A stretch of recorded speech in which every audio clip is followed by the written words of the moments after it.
discuss this week's hottest topics in our new edition of Hot Talk. Joining me today are from the Steve Wilkos Show. Say hello to Steve Wilkos. Steve! And from AM Tonight on Fuse, say hello to Alicia Menendez. And the residing judge from paternity court. Give it up for Lauren Lake. Yes.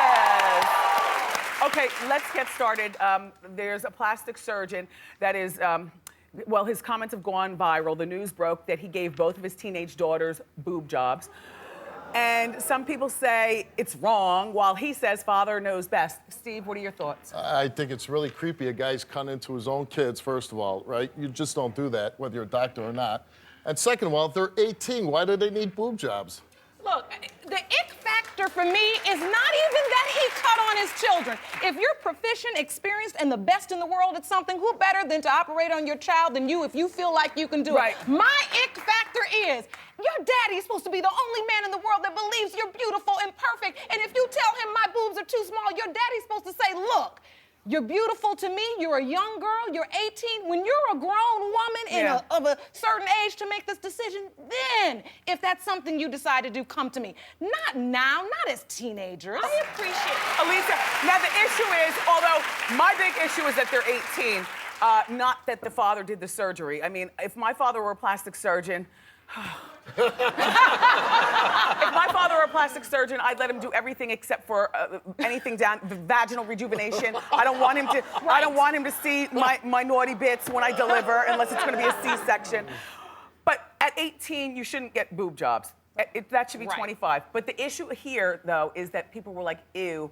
It's the father doing it. Alicia? Right, that they would have felt different if it had been a nose job. And to your point, Lauren, the mom did feel that way. The mom put up a protest, said, I don't want my baby girls going under the knife. And the dad said, I'm doing it anyway. I appreciate a friends and family discount, like if you're gonna do that. Exactly. Money back, but it's weird. Are these the girls? Yeah. Do they have the same mother and father? Ooh, they look very different from each other. And see, that's the problem. Now, at 18 years old, you're supposed to be going to school, going to college, paying attention to your books. And when I look at them, I don't see student. Well, that's because they're on the beach. Well, here's what the father says. They treat it sexually, and I don't, he says. I treat it as just another part of another body part. I've done 15 to 20,000 of these, so I feel very comfortable that I am one of the best in the world. So, that's that. Let's move on to the next story. All right. February is Black History Month. On February 1st, Google kicked off their Black History Month with a tribute to Harriet Tubman on their homepage. Now, some people, you might not clap so hard, just to hold on a moment, okay? Some people found this very offensive, including Nick Cannon, who tweeted, really, Google? This is the way we're kicking off Black History Month? Hashtag, why is she rocking a Louis V scarf? Hashtag, am I just being sensitive? Hashtag, racist much? Lauren, what do you think? You know what? They got it wrong. There are certain times and certain people that caricatures are just not right for, and Harriet Tubman, I'm sorry, is one of them. If you're going to celebrate a hero of our culture, be culturally sensitive. Understand that this isn't time for a cartoon character. Give her a beautiful, regal picture on the front page. I don't like that whole little look. As soon as you look at it, you see cartoon. But that's what she looks like. I mean, that is an accurate No. Because it is. Honey, no. Every photo you ever see in a history book. So your problem is with the doodle, right? Because look at her. No. That's a pretty accurate That is Harriet Tubman. They're honoring Black History Month, okay? Yeah. They're not. I think people are just too oversensitive sometimes. They're recognizing it. They are honoring it. You know, George Washington, we don't have any photographs of him. They got to draw a picture of the poor guy, right? I mean, just No, get there are over it. plenty of photographs of Harriet Tubman. Okay, now here's the thing.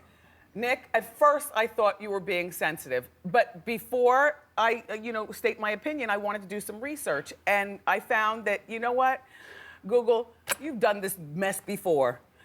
During the no, listen to me, listen.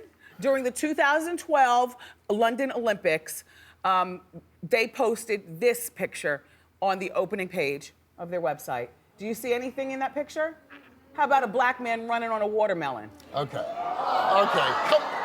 See, No, we were talking about this in the green room, and I'm like, yes. for you to even go there, you have to be a racist if you think that's the case. I do. I didn't even see a watermelon. I saw a track. Steve, your problem is you're one of those white people who loves black people, and you're not a racist. Yeah. And sometimes, I mean, you know. sometimes when white people or other people, when you're not a racist and you don't see color, you always feel as though we're being sensitive. I'm not sensitive. I see a watermelon, I see seeds, Exactly. and I see the rind. And it goes beyond the doodles, because one of the things that we looked at Fusion was the fact that Google Translator, you put in undocumented immigrant, they pump it out illegal immigrant on the other side of it when they translate it. Wow. And so there are issues for Google to consider when they're trying to be racially and ethnically sensitive beyond just the And there's doodles. no No, way. you've got- There's no, but there's no way they could put a white sprinter there, right? You know what? If they put a white sprinter there, then Nobody believes it. You would really have to be boo-boo the fool to not see the watermelon there. All right. And it's not about us being hypersensitive. It's about the fact that they need to be culturally sensitive. Yes. And you know better. And so you should do Studio better. audience, clap only if you see a black man running on a watermelon.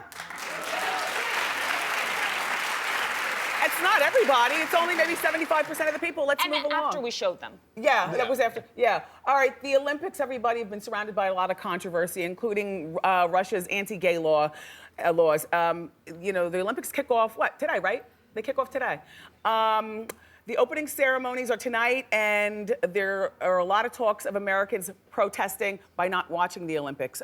Alicia, what do you think? This has been a mess top to bottom. I mean, they're running around killing stray dogs in Sochi. They have this problem where all of a sudden now we're focusing on the fact that they have a lot of anti-LGBT laws going on. I, however, am now more interested, right? I actually am going to tune in and watch. And some of these athletes, they have been training for this their entire lives. They are elite athletes. And instead of us talking about the fact that they are elite athletes at the top of their game, we're talking about the fact that they're gay. And so I'm going to tune in. I'm going to support them, and I'm going to be super excited for them. Well, my thing is, if you're going to boycott something, if you're really going to take a stance, make sure it really is directed or hurting the person you want to hurt. If you don't watch the Olympics opening ceremony, you're not hurting Russia. Baby, they're already there. But listen, they're buying, they're eating at the stores. They're going to make the money that they're there to make. You're just going to hurt the athletes, and you're also going to hurt the ratings, which may send a message to the Olympic Committee. I just can't even believe that the Olympics are in Russia. I mean, for 7 years, you know, you have to bid for your country to have the Olympics. So for 7 years, we've known that Russia is going to have the Olympics. And for 7 years plus, Russia's had these anti-gay laws. It's pretty Neanderthal. I'm not an Olympic watcher, so it's no skin off my back to not be watching. I don't watch the Olympics either, and I just think you could have a problem with every country that the Olympics are in, whether it's Brazil, the way they do things down there with the police, the corruption. So you can't always take into the country what they do, because like you said, you got to watch the athletes and take pride in them. The Olympics, to me, I won't watch a minute if it's boring. So. Okay, look, we're gonna go to a break.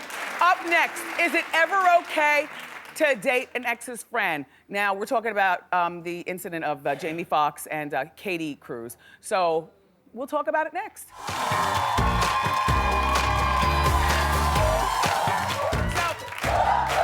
We're back with our Hot Talk panel. Rumors are swirling around about Jamie Foxx dating his good friend Tom Cruise's ex-wife, Katie Holmes. This brings up the question, is it ever okay to date a friend's ex? Well, co-host, I was actually talking to the panel, but I'm glad you said no. All right, we'll start with you, Mr. Wilkos. There's one instance when it's okay, when the guy's dead. That's the only way. That's the only time you date another friend, you know, your friend's woman. If the other guy's dead, then you can date. Other than that, never. Never. Really? Because I feel like if you have a relationship and it ends on your terms, sometimes I've had those breakups where I feel really guilty about it, and then I've had friends date those exes, and I felt like they were doing me a huge favor. Like they took them off my hands. What? Alicia, all the women out in the world, we've been waiting to see Jamie Foxx with a woman for so long. Who's he dating? Who's he with? You're gonna do Katie Holmes, be all under the covers. We can't even see you. If you're taking it all on the low to respect Tom Cruise, how about respecting him by not doing it? Just don't date her.